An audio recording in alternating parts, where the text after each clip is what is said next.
ආය යාළුවනේ ඉතින් මේ අද මැච් එක ගැන විස්තරයක් කියන්න ආවා. අපි මේ ඉන්නේ පල්ලේ කැලේ ක්‍රීඩාංගණේ ළඟ තමයි ගෙවල් තියෙන්නේ. ඉතින් ගොඩක් අය FB වල දාලා තිබ්බා මේ පල්ලේ කැලේට වහිනවා කියලා. මේ ඒක නම් බොරුවක් ළමයි. මොකද දැන් මේ පල්ලේ කැලේ ක්‍රීඩාංගණේ ළඟ තමයි මේ අපේ ගෙදර තියෙන්නේ. එතකොට මේ අද ආස කිසිම අවුලක් නැහැ. ඕනනම් පෙන්නන්න. අදහස ගැන බය වෙන්න එපා. අද කොහොම මැච් එක ගහන්න පුළුවන් වෙයි. ඉතින් මේ දැන් තත්ත්වය කිසිම අවුලක් නැහැ. දැන් හොඳටම පායලා තියෙන්නේ. අපි ක්‍රීඩාංගණයට කොහොම මීටර් 500ක් විතර මෙහෙන් තමයි ඉන්නේ. කිසිම අවුලක් නැහැ ළමයි. අද අනිවාර්යයෙන්ම ගහන්න පුළුවන් මැච් එක.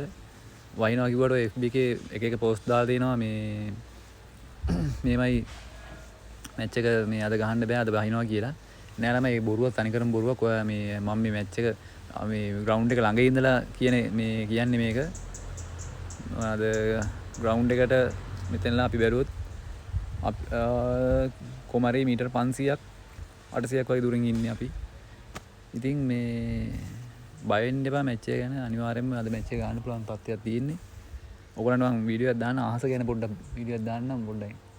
ඒ අහස ගැන කොහොමද කියලා තත්ත්වේ කාලගුණ තත්ත්වේ ඒ හින්දා බය වෙන්න එපා. අනිවාර්යයෙන්ම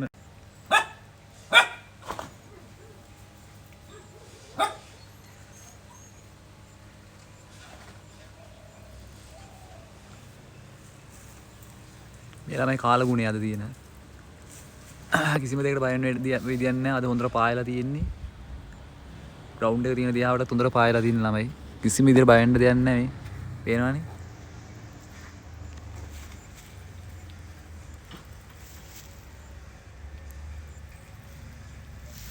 මේ තියෙන විදිහට අද රෑ 12 වෙනකුත් වයින් එකක් නැහැ. ඒ හින්දා බය වෙන්න එපා කිසිම දෙයකට. අද මැච් එක ගහන්න පුළුවන් ළමයි. දැක්කම ළමයි ආස. ඔන්න මම ආසේ වීඩියෝ එකක් දැම්මා. ඉතින් ළමයි බය වෙන්න එපා. FB එක ගැන එක පෝස්ට් වලට බය වෙන්න එපා. අනිවාර්යයෙන්ම අද මැච් එක ගහන්න පුළුවන්. එහෙනම් බයි.